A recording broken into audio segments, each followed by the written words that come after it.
আমার নাম দীপক। আমি আমার বেকার অবস্থা নিয়ে খুবই টেনশনে আছি। জায়গায় জায়গায় চাকরি খুঁজতে খুঁজতে ক্লান্ত হয়ে পড়েছি। আজকে এক জায়গায় আমার ইন্টারভিউ ছিল, কিন্তু সেখানেও চাকরি পেলাম না।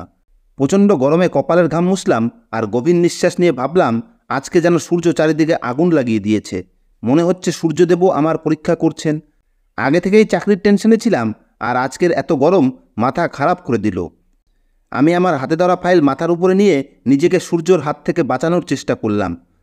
রাস্তার পাশ দিয়ে বড় বড় পায়ে হেঁটে যাচ্ছিলাম, তখনই হঠাৎ একটা গাছ দেখতে পেয়ে সেই গাছের নিচে এসে দাঁড়ালাম। গাছের ছায়ায় দাঁড়িয়ে কিছুটা শান্তি অনুভব হলো। ব্যাগ থেকে জলের বোতল বের করে জল খাওয়ার জন্য যখনই বোতলে মুখ লাগালাম, তখন দেখলাম জলও শেষ হয়ে গেছে। তৃষ্ণার কারণে আমার অবস্থা খারাপ। এদিক সেদিক তাকিয়ে কোথাও জলের কল দেখতে পেলাম না। সবাই নিজের নিজের কাজে ব্যস্ত, একমাত্র আমিই আছি যে বেকার। জলের খালি বোতল নিয়ে আমি আশেপাশে চোখ ঘুরালাম, যাতে কোথাও থেকে জলের ব্যবস্থা করা যায়। কিন্তু কোথাও জল নজরে পড়ল না। যদি কোথাও জলের কল দেখতে পেতাম, তাহলে এই বোতলটা ভরে নিতে পারতাম। সবে আমি আশপাশ দেখছিলাম, তখনই আমার মনে হলো কেউ যেন আমার পাশে দাঁড়িয়ে আছে। তখনই কেউ একজন আমার সামনে ঠান্ডা জলের বোতল এগিয়ে দিল। হাতটা যে আমার দিকে এগিয়ে দিয়েছিল, তার হাত দুধের মতো ফর্সা, হাতের আঙুলে একটা সোনার আংটি আর চকমকে চুড়ি পরা। আমি হাত থেকে চোখ উঠিয়ে যখন মানুষটির মুখের দিকে তাকালাম, তখন চমকে উঠলাম যে ইনি তো একজন মহিলা, যিনি গোলাপি কালারের শাড়ি পরেছিলেন। মহিলাটি খুব সুন্দরী, তার বয়স 40 বছরের মতো হবে। এত বয়স হওয়ার পরেও শরীর দেখে মনে হচ্ছে যেন কোনো 20-25 বছরের মেয়ে। তিনি শরীরকে পুরো ফিট বানিয়ে রেখেছিলেন। তার চোখে একটা অদ্ভুত জ্যোতি ছিল, আর হাই ফাই মেকআপ করা মুখে হালকা হাসি লেগেছিল। সে বলতে লাগলো, এই নাও জলটা খেয়ে নাও, তোমার তৃষ্ণা লেগেছে তো? আমি ওখানে দাঁড়িয়ে অনেকক্ষণ ধরে তোমাকে দেখছিলাম। তোমাকে দেখে আমার কিছুটা টেনশনে মনে হচ্ছে। আমি জলের বোতলটা তার হাত থেকে নিয়ে জল খেতে লাগলাম, কেননা আমার তৃষ্ণা লেগেছিল। এক নিঃশ্বাসে সমস্ত জল শেষ করে সেই বোতলটা মহিলাকে ফেরত দিয়ে দিলাম। তিনি এত বেশি সুন্দরী ছিলেন যে আশেপাশের অনেক ছেলে তাকে ঘুরে ঘুরে দেখছিল। তার গেটআপ দেখে মনে হচ্ছিল সে খুব ধনী আর ভদ্র ফ্যামিলির মহিলা। আমি সেই মহিলাকে থ্যাংক ইউ বললাম, আর তাকে বললাম যে আমি এখানে পাশেই আমার চাকরির ইন্টারভিউর জন্য এসেছিলাম। অনেক দিন থেকে চাকরি খুঁজছি, কিন্তু এখনও চাকরি পাইনি। আমি ভারতের অসংখ্য বেকারের মধ্যে একজন। অনেক জায়গাতে চাকরির জন্য ইন্টারভিউ দিয়েছি, কিন্তু প্রতিবারই আমার কপাল আমাকে খালি হাতে ফিরিয়ে দিয়েছে। আমি জানি চাকরি পেতে গেলে সোর্সের দরকার হয়, কিন্তু আমার কোনো সোর্স নেই। এত পড়াশোনা জেনে কোনো লাভই হলো না। যাই হোক, আপনাকে অসংখ্য ধন্যবাদ। আমি সেই মহিলাকে আরেকবার থ্যাংক ইউ বলে তাড়াতাড়ি করে বাড়িতে ফিরতে চাইছিলাম, কেননা বাড়িতে আমার অসুস্থ মা এবং যুবতী বোনের খাওয়ার জন্য চাল ডাল সবজি নিয়ে যেতে হবে। আমি সেই সব নিয়ে বাড়িতে যাব, তারপরেই বাড়িতে রান্না চলবে, কেননা বাড়িতে একমাত্র আমিই ছিলাম যার উপরে বাড়ির সমস্ত দায়িত্ব ছিল। তাই আমি এখানে বেশি সময় নষ্ট করতে পারবো না। আমি দ্রুত পায়ে সেই মহিলার কাছ থেকে নিজের বাড়ির দিকে হাঁটা লাগালাম। টাকা বাঁচানোর চক্করে আমি বেশিরভাগ সময় পায়েই হেঁটে যেতাম, কেননা রিকশায় উঠলে পয়সা দিতে হবে। কেউ তো আর ফ্রিতে আমাকে বাড়ি অবধি পৌঁছে দেবে না। টাকা পয়সার খুব অভাব ছিল, তাই অনেক ভেবেচিন্তে চলতে হতো। আমি সবেমাত্র সেই নির্জন জায়গা ছেড়ে এগিয়ে এসেছিলাম, তখনই মনে হলো কেউ যেন আমার পিছন নিয়েছে। আমি পিছন দিকে তাকিয়ে দেখলাম ওই গোলাপি শাড়ির মহিলা আমার পেছন পিছন আসছেন। আমি তাকাতেই সে হালকা হেসে আমার দিকে দেখতে লাগলো। প্রথমে ভাবলাম এই মহিলার বাড়ি হয়তো এই দিকেই, কিন্তু সে পায়ে হেঁটে কেন যাচ্ছেন? এসব ভাবতে ভাবতেই আমি এগিয়ে যাচ্ছিলাম। সেই মহিলাও আমার পাশে এসে আমার সঙ্গে সঙ্গে হাঁটতে লাগলো। আমি 1 সেকেন্ডের জন্য থেমে গেলাম, আর আমার থামার সাথে সাথে সেও থেমে গেল। এই মহিলার ব্যবহার আমার খুব অদ্ভুত লাগলো। আমার তো একে হাফ মেন্টাল বলে মনে হচ্ছিল। না হলে এত সুন্দরী একজন মহিলা আমার পিছন নেবে কেন? কিন্তু তবুও আমি তার দিকে ঘুরে তাকে বলতে লাগলাম, কি ব্যাপার ম্যাডাম, আপনি আমার পিছন পিছন আসছেন কেন? আপনাকে কি আপনার জলের দাম দিতে হবে নাকি? আমার কথা শুনে সে হাসতে লাগলো, আর নিজের ব্যাগ থেকে একটা প্যাকেট বের করে আমার হাতে দিয়ে দিল। প্যাকেটটা দেখে শক হয়ে গেলাম যে এর মধ্যে কি আছে, আর এই অপরিচিত মহিলা কেন আমাকে এটা দিচ্ছেন। প্যাকেটটা খুলে দেখেই আমি হঠাৎ ঝটকা অনুভব করলাম। আমার হাত কাঁপতে লাগলো। এর ভিতরে তো অনেক টাকা, যেটা আমি গুনতে তো পারছি না, কিন্তু আনুমানিক 5-7 লাখ টাকার কম না। এদিকে আমার পকেটে শুধু 500 টাকার মতো পড়ে আছে। মহিলা বললেন, এখানে 10 লাখ টাকা আছে। আমি এই টাকাটা তোমাকে দিয়ে দেব। এই টাকাটা তোমার হতে পারে। তুমি কি এই 10 লাখ টাকার মালিক হতে চাও?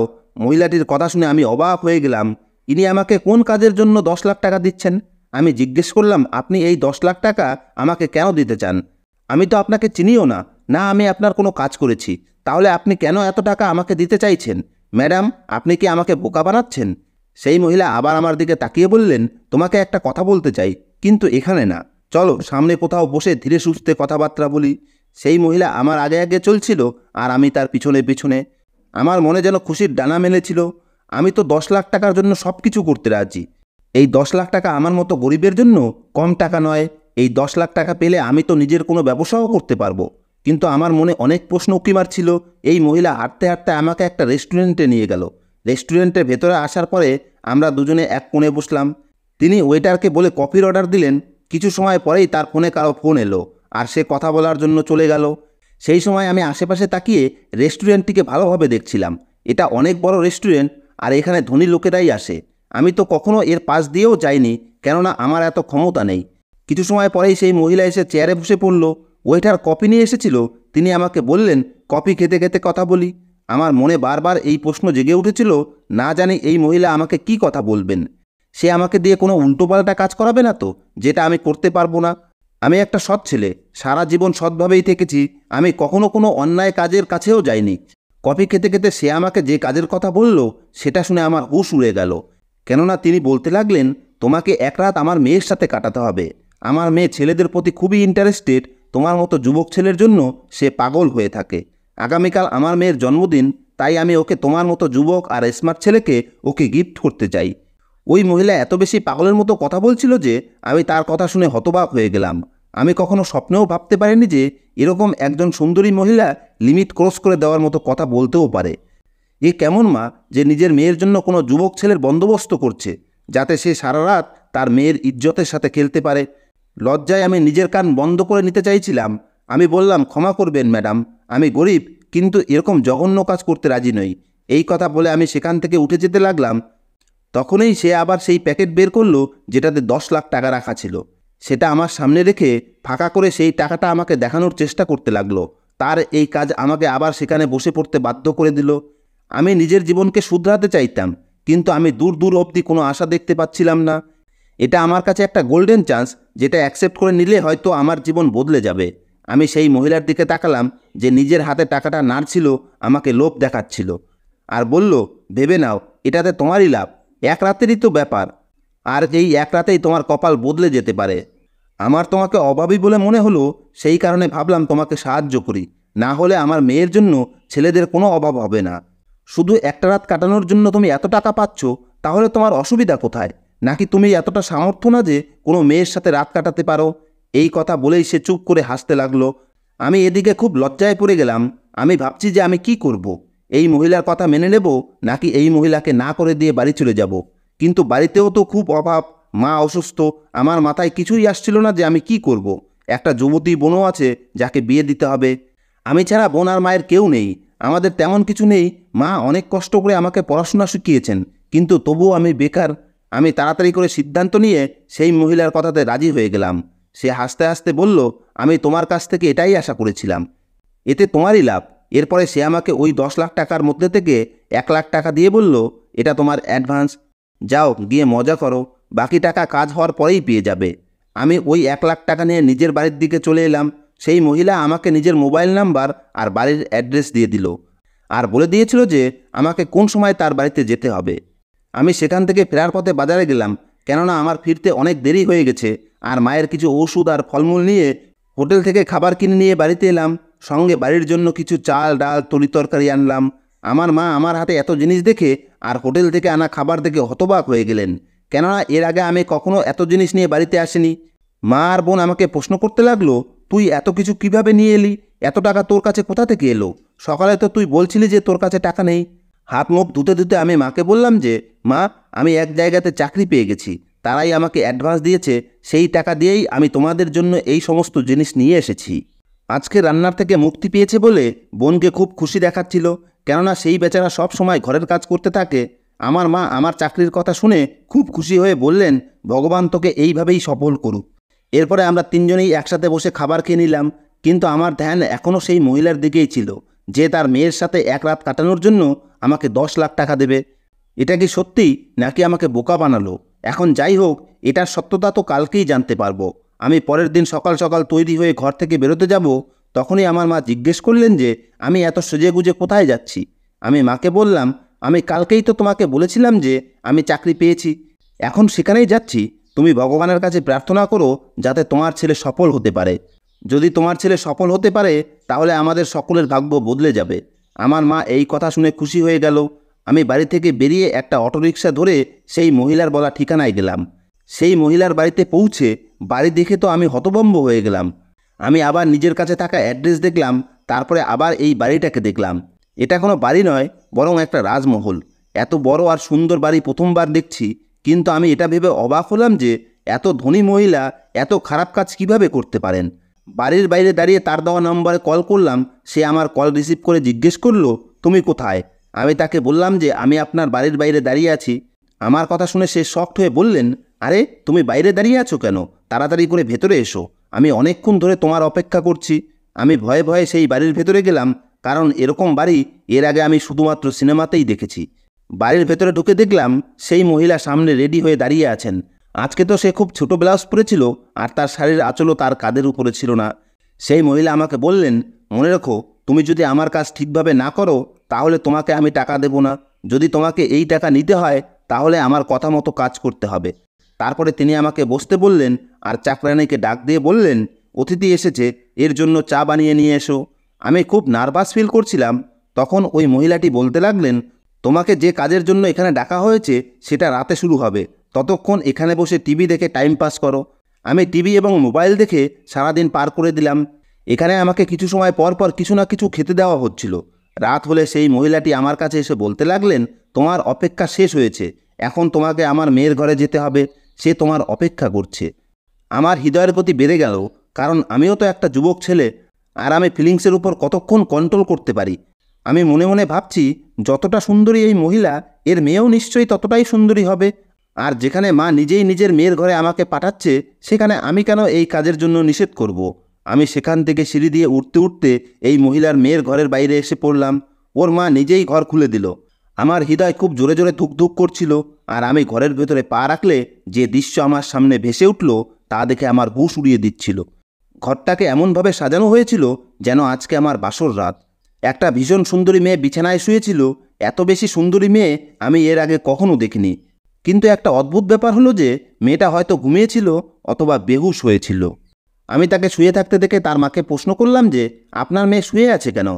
তখন ওই মহিলাটি আস্তে আস্তে বলতে লাগলেন যে অজ্ঞান হয়ে আছে, আর আমি নিজেই একে অজ্ঞান করে দিয়েছি।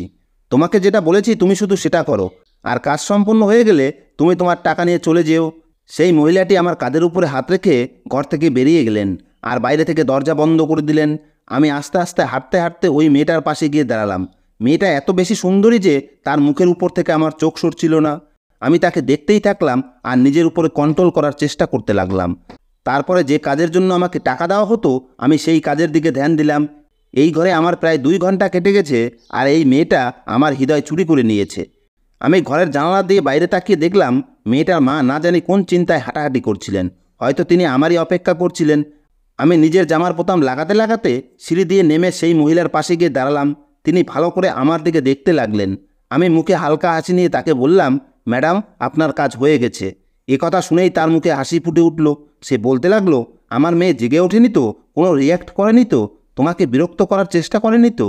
আমি পরিষ্কার ভাষায় বলে দিলাম যে না, সে তো অজ্ঞান হয়ে আছে, আর আমি আমার কাজ করে বেরিয়ে এসেছি। এটা শুনে সে খুশি হয়ে নিজের কাছে থাকা 9 লাখ টাকা বের করে আমার হাতে দিয়ে বললেন, যাও, আর কখনো যেন তোমাকে দেখতে না পাই। তোমার কাজ পুরো হয়ে গেছে, এটা মনে রেখো। আর মনে রেখো, এই ব্যাপারে কাউকে কিছু বলার দরকার নেই, না হলে তুমি জানো আমি তোমার কি অবস্থা করব। আমি সেই মহিলার সমস্ত কথা শুনে বেরিয়ে এলাম। বসে বসে আমি 10 লাখ টাকা পেয়েছি, এটাই আমার জন্য অনেক খুশির ব্যাপার। মাকে বলে দিলাম, অফিসে প্রথম দিনই বস আমার কাছে খুব খুশি।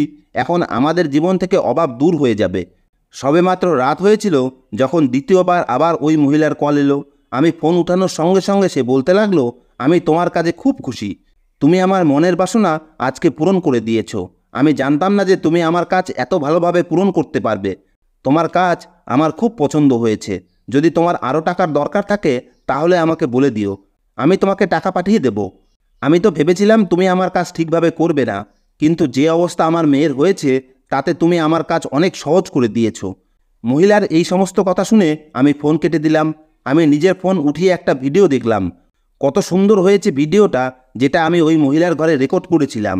সঠিক সময়ে এই ভিডিও ওই মহিলার কাছ থেকে টাকা বের করার জন্য আমার কাজে আসবে। আমার মনে লোভ জেগে উঠেছিল, যেটা এখন এত সহজে শেষ হবে না। আমি ঘড়ির দিকে তাকিয়ে দেখলাম রাত 12টা বাজছে। এই সময় আমার ঘুমানো উচিত, কেননা সকালে আমাকে একটা বড় কাজ করতে হবে। পরের দিন সকালে আবার রেডি হয়ে সেখানেই চলে গেলাম। এখন মোটামুটি 7টা বাজে। এই সময় তো ধনী লোকেরা গভীর ঘুমে ঘুমিয়ে থাকে। আমি বাইরে দাঁড়িয়ে একটা নম্বরে কল করলাম। কিছুক্ষণ পরে সেই বাড়ির দরজা খুলে গেল। দরজা খুলতেই সেই বাড়ি থেকে একটা মেয়ে বাইরে বেরিয়ে এলো, আর বাইরে এসেই সে আমার বাইকে বসে পড়ল। এই বাইকটাও আমার না, আমার এক বন্ধুর কাছ থেকে কিছু সময়ের জন্য চেয়ে এনেছি। আমাকে এখন সোজা কোর্টে যেতে হবে, আর সেখানে গিয়ে এই মেয়ের সাথে কোর্ট ম্যারেজ করতে হবে। মেয়েটি নিজের মুখ লুকিয়ে দাঁড়িয়েছিল। এই মেয়েটির বয়স মোটামুটি 20 বছর হবে, আর এর নাম প্রিয়াঙ্কা। যে কাজ সে আমার সাথে করতে যাচ্ছিল সেটা ওর ভালোর জন্যই। কালকে যে অবস্থার মধ্যে দিয়ে আমরা পার হয়েছিলাম, তারপরেই আমি এই সিদ্ধান্ত নিয়েছিলাম যে আমি একে বিয়ে করব। কিছু সময় পরেই আইন মোতাবেক আমরা দুজন স্বামী স্ত্রী হয়ে গেলাম। আমি ওর ফিলিংসকে অনুভব করতে পারতাম। ওই বেচারি খুব টেনশনে ছিল। ওর পুরো শরীর কাঁপছিল, ওর চোখ বারবার ভিজে উঠছিল। যখন সে কোর্ট ম্যারেজের কাগজে সাইন করলো, তখন বেচারি হাউমাউ করে কেঁদে ফেলল। গতকাল রাতে যখন আমি ঘরের মধ্যে গিয়েছিলাম, আর সেই মহিলাটি যখন ঘর বন্ধ করে সেখান থেকে চলে গেল, তখন আমি এক নজরে ওই মেয়েটিকে দেখতে থাকলাম। মেয়েটিকে কোনো সিনেমার নায়িকা থেকে কম মনে হচ্ছিল না। আমার নজর ওর উপর থেকে সরছিল না।